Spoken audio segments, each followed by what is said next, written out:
Ayan at magandang gabi po sa inyo lahat. Ang oras po ngayon ay 12 na po ng midnight at kagaling lang po natin sa tindahan.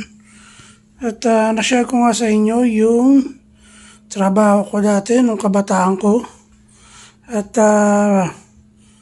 bakit hindi ako nagtuloy-tuloy? Yan po yung ating alamin at sasabihin sa inyo. Dati nagkikatering ako dati sa isang pabrika.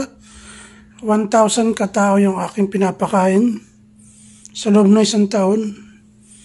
Bali, ang nagagamit naming consumption ng bigas ay 3 kaban sa isang araw. Sa isang kaban po ay 50 kilos.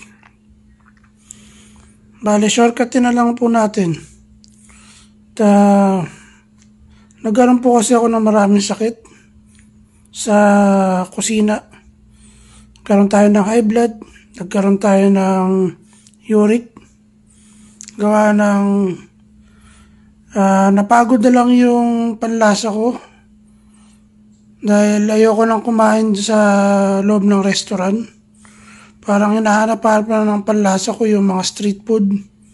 Kaya kada magluluto ako sa pwesto, sa restaurant, after ko ng catering, mamimili, tapos kakain ng street food.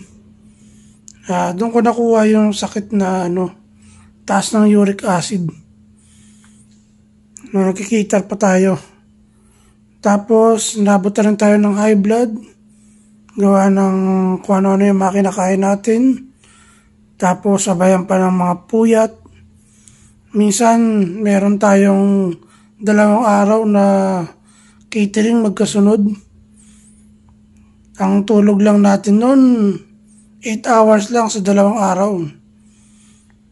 Diba? Tapos sabayan pa ng kung ano ng mga kinakain. Sino ba namang di high blood din, diba? Dali napabayaan natin yung katawan natin. Kaya hindi ko na natuloy-tuloy yung pagiging chef. Dati po akong chef.